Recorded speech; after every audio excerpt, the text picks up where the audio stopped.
조국 법무부 장관의 오촌 조카 조모 씨가 오늘 인천공항 입국 직후 체포됐습니다. 조 씨는 괌에서 도피 생활을 하다 귀국을 결심한 것으로 전해졌습니다. 조국 가족펀드 운용사인 코링크피의 설립 초기 관계자에게서 코링크는 조국 장관 오촌 조카의 돈으로 만든 차명회사란 진술이 나왔습니다. 단독 취재했습니다. 경기 불황 때 잘 팔리는 복권이 올해 상반기에 2조 4천억 원 가까이 팔렸습니다. 같은 기간 기준 역대 최고 판매액입니다. 돼지고기 가격이 급등하면서 중국에 비상이 걸렸습니다. 전염병과 미중 무역 전쟁의 여파로 1년 전보다 47%나 올랐습니다. 시청자 여러분 안녕하십니까? 주말 뉴스A 시작합니다. 조국 법무부 장관 가족이 투자한 사모펀드의 실소유주 의혹을 받고 있는 조국 장관의 오촌 조카 조모 씨가 오늘 인천국제공항에서 체포됐습니다. 조 씨는 조 장관 가족과 사모펀드 사이의 핵심 연결고리로 알려져 있습니다. 조 장관이 어떻게 펀드에 투자하게 됐는지, 각종 의혹이 일고 있는 투자금 흐름의 진실은 뭔지 조 씨는 알고 있을 겁니다. 조 씨가 현재 조사를 받고 있는 서울중앙지검으로 가보겠습니다. 우현기 기자, 조 씨는 지난달 필리핀으로 출국했는데 괌에서 귀국한 걸로 알려졌죠? 예, 조 씨가 인천국제공항으로 들어오는 비행기를 탑승한 곳은 바로 괌인 것으로 전해졌습니다. 검찰은 비행기 탑승 직후에 입국자 명단에서 조 씨의 이름을 확인했습니다. 이미 횡령 혐의로 체포영장을 받아놓고 입국 시 통보 조치를 해놨기 때문입니다. 검찰은 조 씨가 인천공항에 도착하자마자 체포영장을 집행했습니다. 지금은 이곳 서울중앙지검에서 조사를 받고 있는데 체포 시한이 48시간인 만큼 조사는 밤늦게까지 계속될 것으로 보입니다. 그렇군요. 그러면 조 씨가 자진 귀국한 겁니까? 예, 검찰이 조 씨를 도피처에서 직접 붙잡아 온 것은 아닙니다. 하지만 검찰이 직간접적으로 조 씨를 압박하면서 귀국을 결정하게끔 만들었다고 봐야 할 것 같습니다. 조 씨가 마음을 바꾼 데는 지난달 함께 필리핀으로 출국했던 사모펀드 운용사 대표가 먼저 귀국해 주범으로 조 씨를 지목한 게 영향을 끼쳤을 것으로 보입니다. 검찰이 인터폴 수배나 범죄인 인도 청구 등 강제 송환 절차에 들어갈 수 있기 때문입니다. 이럴 경우 한국 국적인 조 씨가 해외에서 오랜 기간 도피 생활을 해야 하는 상황에서 결단을 내렸을 수 있다는 겁니다. 사모펀드 운용 과정을 가장 잘 알고 있는 조 씨가 검찰에 체포되면서 수사는 조 장관과 정경심 교수로 빠르게 향하고 있습니다. 지금까지 서울중앙지검에서 전해드렸습니다. 네, 오늘 붙잡힌 조 장관의 오촌 조카는 해외 도피 생활을 하면서 검찰 수사를 앞둔 측근들에게 전화를 걸어 이렇게 말했습니다. 이건 같이 죽는 케이스다. 정말 조국 후보자가 낙마해야 하는 상황. 이렇게 말이죠. 회유를 시도한 정황으로 보입니다. 검찰은 이르면 내일 조 씨에 대해 구속영장을 청구할 것으로 보입니다. 조영민 기자입니다. 검찰은 조국 법무부 장관의 오촌 조카 조모 씨에게 사모펀드 운용 과정에서 투자사 자금을 횡령한 혐의 등을 우선 적용했습니다. 조 씨를 주범으로 지목한 펀드 운용사 코링크피의 이모 대표, 그리고 말맞추기 의혹이 담긴 녹취록을 공개한 최모 대표는 오늘 다시 검찰에 소환됐습니다. 오늘 체포된 조국 장관 오촌 조카가 사모펀드 투자 횟수는 어디다 쓰셨는지 아실까요? 조 장관 일가의 사모펀드 투자 과정을 가장 잘 아는 핵심 인물 3인방이 동시에 소환된 겁니다. 조 씨가 혐의를 부인하거나 다른 말을 하면 대질 조사할 가능성이 큽니다.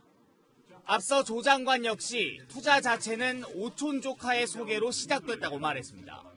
오촌 조카가 그 문제의 전문가고 또 그쪽에 활동을 하고 있다고 해서 친한 사람이 이걸 운영하고 있다라고 소개시켜줬습니다. 검찰은 조 씨를 상대로 조 장관 일가의 투자 배경과 과정을 조사한 뒤 이르면 내일 조 씨에 대한 구속영장을 청구할 것으로 보입니다. 채널A 뉴스 조영민입니다. 네, 이렇게 검찰 수사가 긴박하게 돌아가고 있는 가운데 조국 장관은 고 김홍영 검사의 묘소를 찾았습니다. 상사의 폭언 때문에 극단적인 선택을 한 김 검사의 묘지 앞에서 검찰이 제대로 바뀌어야 한다며 개혁 의지를 강하게 내비쳤습니다. 홍진우 기자입니다. 고 김홍영 검사 묘소 앞에 선 조국 법무부 장관.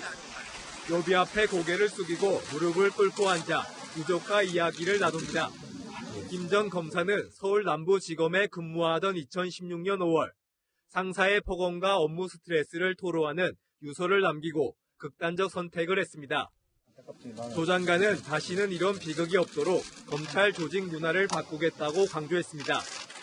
검찰의 고질적 병폐로 꼽히는 상명하복식 조직 문화를 개혁 대상으로 삼겠다는 의지를 나타낸 겁니다.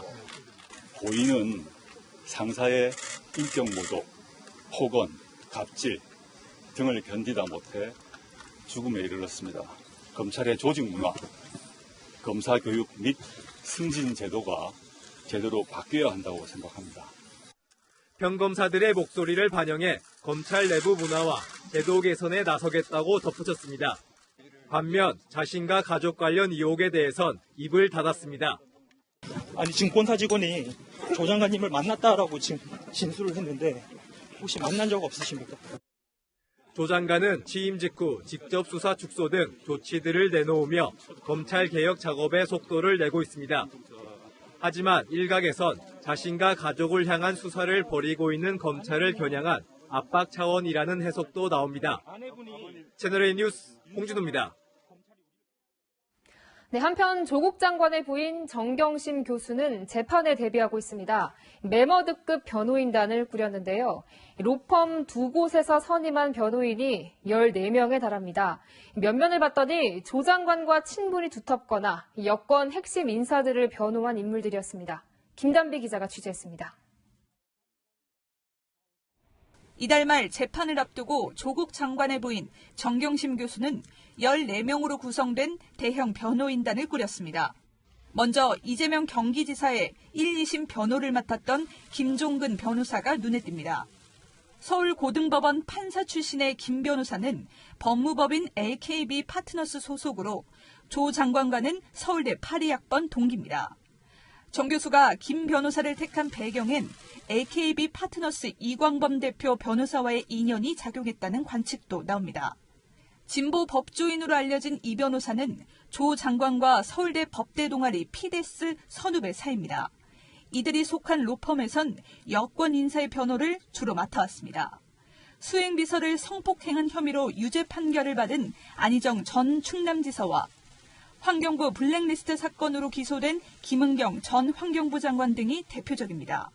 앞서 정 교수는 조 장관이 대통령 민정수석 시절 그 아래서 특별감찰반장을 지낸 이인걸 변호사를 선임한 바 있습니다. 이 변호사가 이끄는 법무법인 다전 소속 변호사 8명이 변호인단에 포함됐습니다. 특수통 부장검사 출신인 홍기채 변호사는 손석희 JTBC 사장의 폭행 사건 변호를 맡기도 했습니다. 조 장관은 사문서 위조 혐의로 기소된 부인의 방어권을 강조한 상황. 형사 절차상 방어권을 가지게 될 것이고 향후 재판까지 이어질 것이라고 봅니다. 헌법상 무죄 추정의 원칙이 있는 것이고 두 곳 로펌에서 14명의 변호인을 선임해 대대적 대응에 나섰습니다. 채널A 뉴스 김단비입니다.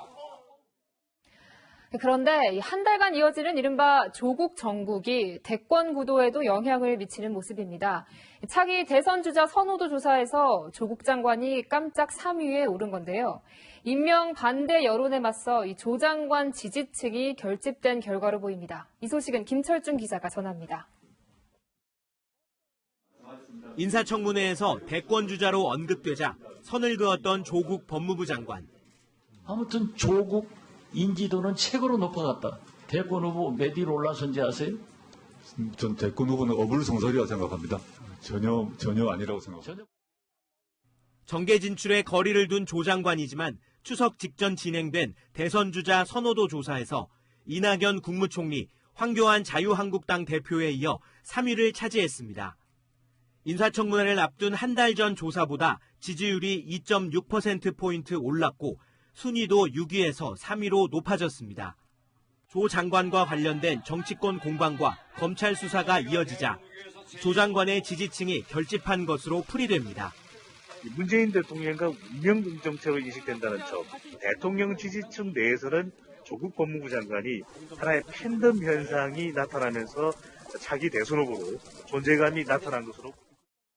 SNS를 통해 직접 해명에 나선 부인 정경심 교수에게도 응원 메시지가 이어지고 있습니다. 검찰개혁을 지지하는 문재인 정부 지지자들이 조 장관 부부를 향한 응원 목소리를 집중적으로 내고 있다는 분석이 나옵니다. 채널A 뉴스 김철중입니다. 문재인 대통령이 취임 후 처음으로 고향인 부산에서 추석 연휴를 보냈습니다.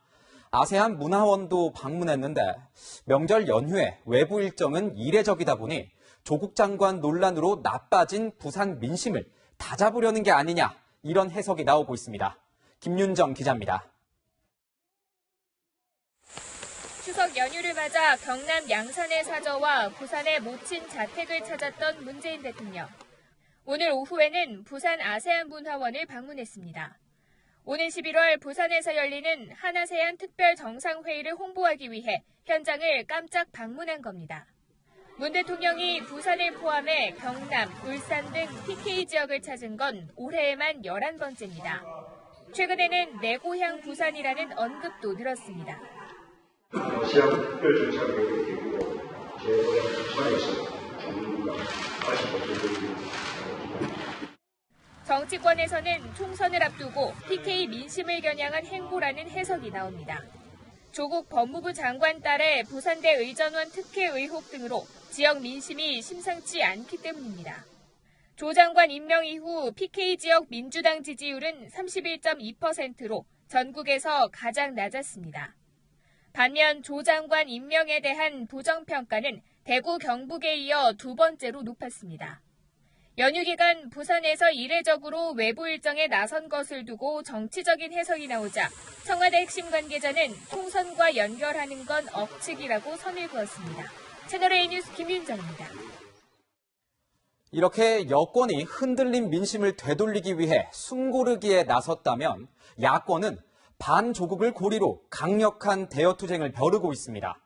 1인 시위, 촛불 집회를 통해 조국 장관 임명은 부당하다, 이렇게 여론전을 펼치고 있습니다. 촛불 집회가 열리고 있는 광화문 광장으로 가보겠습니다. 최선 기자, 바른미래당 집회가 진행 중이죠? 네, 조금 전 7시부터 조국 장관의 임명 철회를 촉구하는 바른미래당 촛불 집회가 시작됐습니다. 연휴 첫날인 12일에 이어 두 번째로 열리는 집회인데요. 손학규 대표를 비롯해 당직자와 당원 200여 명이 모였습니다. 집회 현장에서는 일반 시민을 대상으로 한 조 장관 임명 철회 서명운동도 진행되고 있습니다. 자유한국당 황교안 대표는 서울역 광장에서 1인 피켓 시위를 벌였는데요. 한국당과 바른미래당 모두 추석 당일을 제외한 연휴 기간 동안 조 장관 임명의 문제점을 강조하는 여론전에 주력하고 있는 겁니다. 황 대표는 1인 시위에 나서기 전 SNS에 지금까지 야당 역할을 충분히 해내지 못했다는 뼈아픈 반성을 했다며 조국 사태 이전과 이후의 한국당은 다를 것이라고 밝히기도 했습니다. 연휴 이후 강력한 대여투쟁을 예고한 것으로 해석됩니다. 한국당과 바른미래당이 반조국 연대로 뭉칠지도 관심사인데요. 일단 부산시당 차원의 공동행동에 나서기로 했습니다. 한국당과 바른미래당 부산시당은 오는 16일 부산에서 기자회견을 갖고 조국 파면 부산연대를 출범시킬 예정입니다. 지금까지 광화문 광장에서 채널A 뉴스 최선입니다. 네, 오늘 체포된 조국 법무부 장관의 오촌 조카와 관련된 이야기 법조팀 성혜란 기자와 자세히 짚어보겠습니다. 성 기자, 추석 바로 다음 날인 오늘 아침에 조 장관의 오촌 조카가 급히 귀국을 했잖아요. 검찰과 사전에 조율이 됐다, 이렇게 봐야 될까요? 네, 조 씨가 이 검찰에 귀국하겠다는 사실을 사전에 통보했다, 이렇게 보기는 어렵습니다. 검찰도 조 씨가 비행기에 탑승한 뒤에야 이 사실을 알고 급비리에 체포영장 집행을 준비했는데요. 다만 물밑에서 검찰이 조 씨 측에 지속적으로 강도 높은 압박을 해왔던 것이 주요했던 것으로 보입니다. 그렇군요. 예, 검찰은 조 씨의 변호인 법무부인을 통해 귀국 뒤 수사를 받을 것을 종용해왔고 조 씨 역시 이 펀드 관계자들이 차명 대표에 불과하다면서 본인을 실소유주로 지목한 것에 심리적 압박을 느꼈을 가능성이 큽니다. 그렇군요. 심리적 압박이 좀 가능성이 크다. 네, 또 해외에서 재판을 받거나 지금처럼 도피처를 계속해서 옮겨 다녀야 할 가능성 등 여러 경우의 수를 본인이 종합적으로 계산해서 귀국을 택한 것으로 분석됩니다. 본인이 모든 의혹의 주범으로 몰리자 살 길을 찾기 위해 귀국했다. 이렇게 봐야 할 것 같습니다. 그러면 결국 조 씨의 입에 검찰 수사의 이 성패가 좌우될 거다. 이렇게 보이는데 오늘 첫 조사에서 검찰은 어떤 점에 좀 초점을 두고 수사를 하고 있을까요? 네, 일단 사모펀드 운용사의 실소유주가 본인이 맞느냐 이 부분을 가장 먼저 확인하고 있습니다. 네. 조 씨는 펀드 자금 흐름을 가장 잘 알고 있는 인물이기 때문에 조 장관이 펀드 투자처가 관급 공사를 수주하는 과정에 개입한 의혹 수사도 급물살을 탈 수가 있습니다. 또 앞서 저희가 리포트에서 전해드렸듯이요. 조 씨가 사모펀드 운용사 설립 자금을 조달했다는 진술을 검찰이 확보했는데요. 검찰은 이 자금이 조 장관 측에서 나온 것은 아닌지 집중 추궁하고 있습니다. 네. 조 씨는 조금 전에 이 코링크 초기 최대 주주 등과의 대질 조사 과정에서 조 장관 측 돈은 아니다라고 부인한 것으로 전해졌습니다. 그렇군요. 그럼 이 조 씨에 대한 검찰 수사가 일단락이 되면 검찰 수사는 곧바로 조국 장관을 향하게 되는 걸까요? 어떻게 되는 겁니까? 네. 검찰은 일단 우선 아내 정경심 교수가 이 사모펀드 운용에 대해서 잘 알고 있었던 증권사 직원의 진술을 확보했거든요. 그만큼 조 장관에 앞서서 이 정 교수에 대한 조사에 먼저 집중할 것으로 보입니다. 그렇군요. 그러면 정경심 교수, 검찰은 언제쯤 소환해서 조사를 할 것 같습니까? 네, 검찰은 이 정경심 교수 소환에 관한 모든 사항을 지금 비공개하겠다는 방침입니다. 그렇군요. 네, 다만 이틀 안에 이 오촌 조카 조 씨의 신병 처리 여부가 결정되는 만큼 연휴가 지나자마자 이 정경심 교수 수사도 속도가 붙을 것으로 보입니다. 네, 지금까지 성혜란 기자였습니다. 네, 다음 소식입니다. 경기도 안양에서 45년 된 노후 수도관이 터져 일대가 물바다가 됐습니다. 10대 넘는 차량이 침수됐는데요. 지금도 긴급 복구 작업이 진행 중입니다. 박정석 기자입니다. 도로가 온통 물바다로 변했습니다. 한 차량은 뒷부분만 남기고 모두 물에 잠겼고 다른 차량들도 바퀴까지 물이 차올랐습니다. 안양시 인덕원 사거리 6차선 도로가 침수된 건 어젯밤 9시 40분.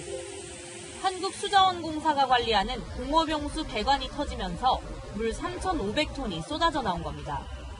인명피해는 없었지만 차량 10대 이상이 침수 피해를 입었습니다. 사고 직후 도로가 통제되면서 일대는 극심한 교통정체를 빚었습니다.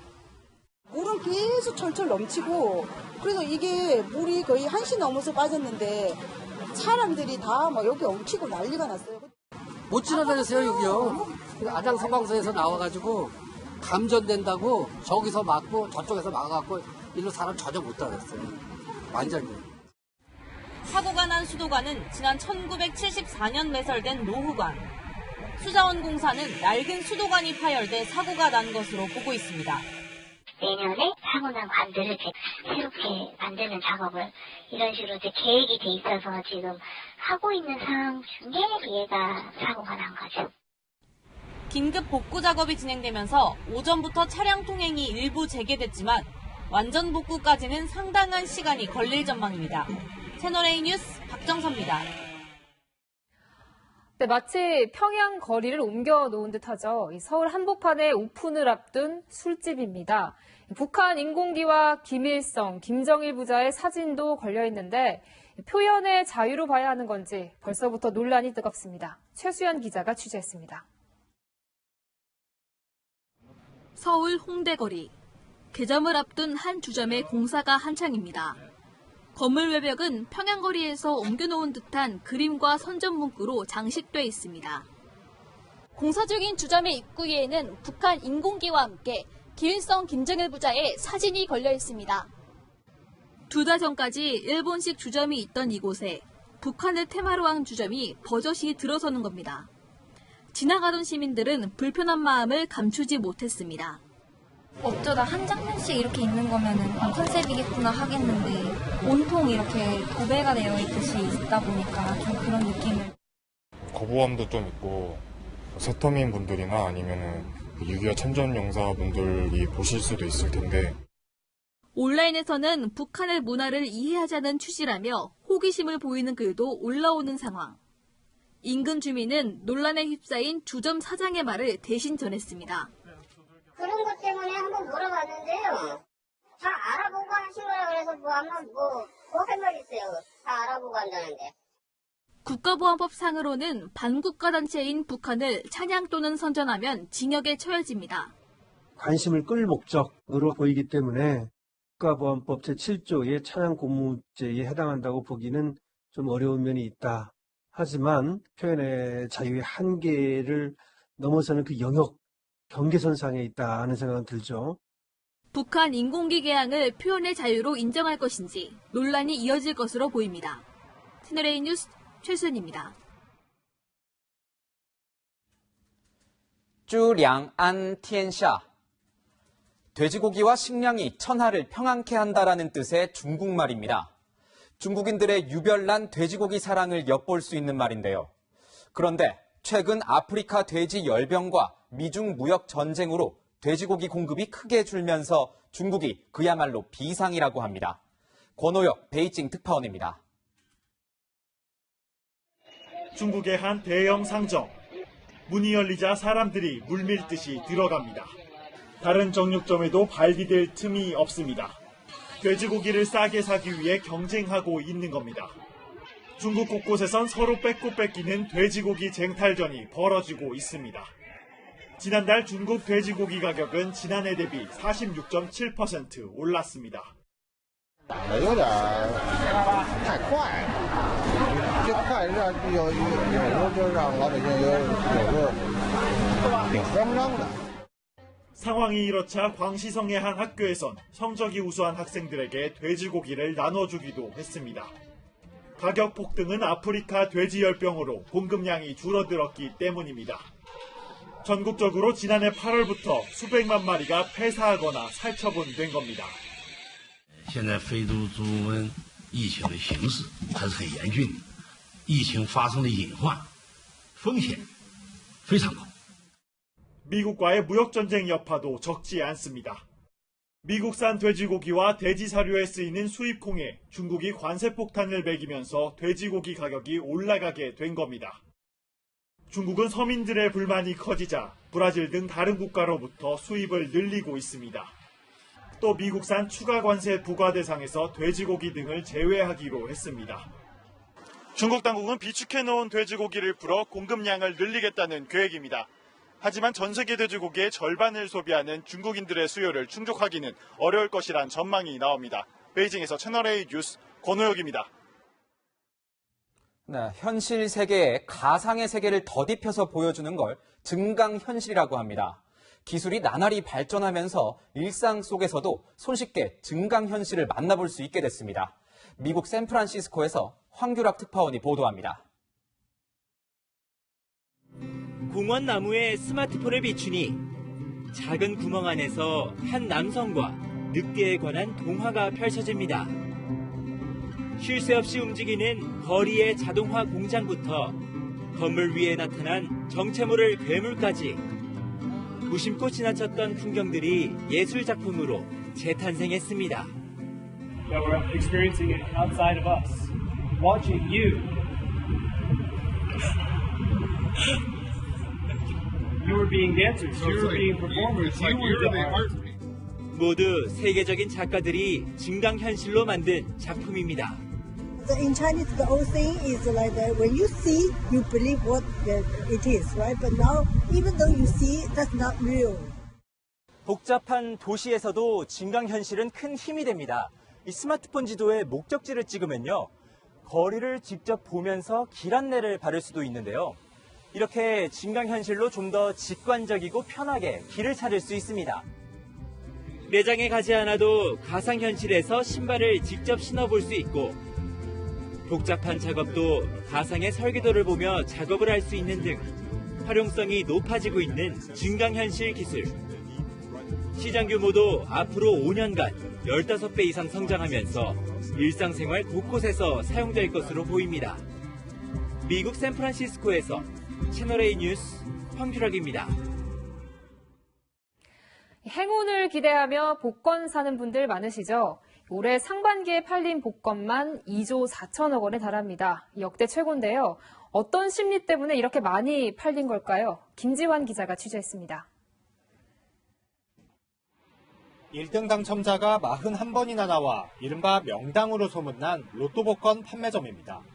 추석 연휴에도 가게 안은 손님으로 발 디딜 틈이 없습니다. 밖에도 100m 넘게 사람들이 줄을 섰습니다. 많이 살 때는 뭐 한 10장도 사고 그럽니다. 1등이 된다면은 아들들 집이라도 좀 사주고 싶고. 5천 원 정도로 투자를 해서 내 월급으로는 살기 힘든데 뭐 되면 좋다 이런 정도의 기대 심리가 있습니다. 올해 상반기 복권 판매액은 약 2조 4천억 원으로 1년 전 같은 기간보다 8% 넘게 늘었는데요. 특히 로또 판매액은 상반기 통계 사상 최초로 2조 원을 넘어서면서 역대 최고치를 기록했습니다. 상반기에만 국민 한 명당 평균 4만 원어치 정도 로또를 사면서 전체 복권 판매액이 크게 오른 겁니다. 올 상반기 로또 1등 당첨금으로는 적게는 11억 원부터 많게는 48억 원까지 지급됐습니다. 전문가들은 경기 불황으로 인한 불안감이 복권 구매로 이어진다고 분석합니다. 경기가 안 좋을 때 필직이 많거나 뭐 이랬을 때 기대 심리가 많이 작용을 하거든요. 그래서 판매량이 느는 경우가 많아요. 이 추세라면 올해 복권 총 판매액은 2017년과 지난해에 이어 3년 연속 4조 원을 넘을 것이란 전망이 나옵니다. 채널A 뉴스 김지환입니다. 그런데 이런 경기 불황도 이곳만큼은 늘 비껴갑니다. 바로 명품 시장이죠. 최근엔 특히 2030 세대의 명품 소비가 눈에 띄게 늘고 있는데요. 이들을 잡기 위해 해외 유명 명품들이 강남에 둥지를 틀고 있습니다. 이현용 기자입니다. 포토월 앞에서 한껏 멋을 내는 스타들. 모델 아이린과 한예진, 배우 한지혜 등 국내 정상급 패션 스타들이 한자리에 모였습니다. 이탈리아 고급 패션 브랜드의 국내 첫 플래그십 스토어 개장을 기념하기 위해서입니다. 불황 속에서도 젊은이들이 많이 찾는 서울 청담동 거리에는 올해 들어서만 해외 명품 브랜드 4곳이 대표 매장을 열었습니다. 탁 트인 공간에서 각종 제품을 한눈에 볼 수 있는 게 장점입니다.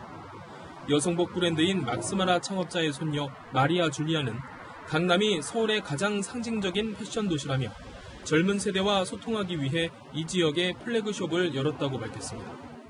Realized that we needed to sort of become more relevant and more interactive with a younger generation of clients because we did realize that there was like this sort of generational transition. 실제로 한국의 명품 시장 규모는 해마다 성장하고 있고 특히 20, 30대의 매출이 급증하고 있습니다. 1980년대에서 2000년대 초반에 태어난 밀레니얼 세대의 소비력이 늘어나면서 당분간 명품 시장도 활력을 이어갈 전망입니다. 채널A 뉴스 이현용입니다. 아이돌의 얼굴이나 이름을 새긴 상품을 굿즈라고 합니다. 열쇠고리나 스티커, 필기구 등 다양한데 학생들이 감당하기엔 가격이 만만치 않습니다. 팬심을 이용한 과도한 상술 아니냐는 지적도 나옵니다. 박건영 기자입니다.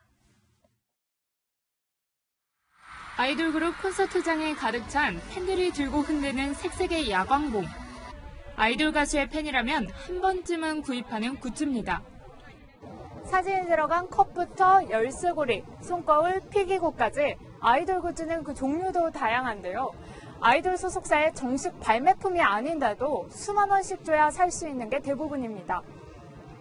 25살 대학생 박모 씨가 지난 5년간 사모은 굿즈입니다. 아이돌 사진이나 이름을 새겼다는 이유로 같은 품질의 제품보다 2~3배는 비쌉니다. 비싼 거는 10만 원이 넘기도 하고요. 다 합치면 200만 원은 무조건 넘을 것 같아요. 주머니가 가벼운 학생에겐 적지 않은 부담입니다. 트와이스 앨범이나 약간 포카 스티커를 샀는데 조금 가격이 살짝 부담스럽기는 하고 대부분 부모의 주머니에서 나와야 하는 돈입니다. 그렇게 비쌀 이유가 없는 것 같은데 아이들이 좋아하니까 어쩔 수 없이 사줄 수밖에 없는 것 같아요. 공식 굿즈는 더 비싸게 팔리다 보니 대형 연예기획사들은 앞다퉈 아이돌 그룹 상표 출원에 나서고 있습니다. 굿즈를 사는 게 그냥 자율적인 선택으로 가야 되는데 팬이라면 무조건 사야 된다 이런 식의 강압적인 분위기가. 팬심에 편승한 과도한 상술에 제동이 필요하다는 지적이 나옵니다. 채널A 뉴스 박건영입니다. 한국의 50대 이상은 10대보다도 유튜브를 더 오래 보는데요. 요즘엔 아예 유튜버로 나서는 이들도 늘고 있습니다. 새로운 도전에 나선 실버 유튜버들을 박수유 기자가 만나봤습니다. 메이크업을 하고 멘트를 정리한 뒤 녹화를 시작합니다. 패러글라이딩을 했었는데 제가 그때 나이가 제일 많았어요. 유튜브 방송을 배우기 시작한 고등학교 교사 박희숙 씨. 학생들하고 정보도 공유하고 제가 갖고 있는 것도 아이들한테 전달도 하고 소통하고 싶어서. 5060 세대 유튜버가 빠르게 늘고 있습니다. 최근 한 통신사의 50대 이상 유튜버 강좌에는 12명 모집에 700명이 몰렸고 주민센터 유튜버 교실 수강생도 상당수가 노년층. 타자 속도는 느리지만 차근차근 배워갑니다. 스마트폰 유튜브 사용 시간은 10대가 아니라 50대 이상에서 가장 많은데 콘텐츠 소비를 넘어 생산자로 나서는 겁니다. 공감할 수 있는 가볍고 소소한 내용들, 그것들을 꾸준히 하시는 분들이 잘 계십니다. 그림으로만 봤다가 선물로 이렇게 볼 때 누가 알아? 최근 썬다 피차의 구글 최고 경영자와도 만난 73세 유튜브 스타 박막래 할머니를 꿈꾸며 실버 유튜버들이 콘텐츠 생태계를 바꾸고 있습니다. 채널A 뉴스 박수유입니다. 미국 재무부는 북한 정찰총국의 통제를 받는 것으로 알려진 해킹 그룹 3곳에 대해 제재 결정을 내렸습니다. 미국은 3곳 가운데 라자루스 해킹 조직이 지난 2017년에 발생한 워너크라이 랜섬웨어 공격에 연루돼 있다고 밝혔습니다. 미국의 이번 조치는 북미 실무협상 재개를 앞두고 대북 제재 압박 기조는 계속 유지하겠다는 뜻으로 풀이됩니다. 날씨입니다. 오늘 밤까지 경기 동부와 강원 영서에 비가 조금 오겠고 연휴 마지막 날인 내일은 서울 등 중부지방과 전라, 경남 서부 내륙에 가끔 비가 오겠습니다. 내일 아침 최저기온은 19도에서 23도, 낮 최고기온은 23도에서 30도로 오늘과 비슷하거나 조금 높겠습니다. 주말 뉴스A 준비한 소식은 여기까지입니다. 저희는 내일 다시 찾아뵙겠습니다. 시청해주셔서 고맙습니다.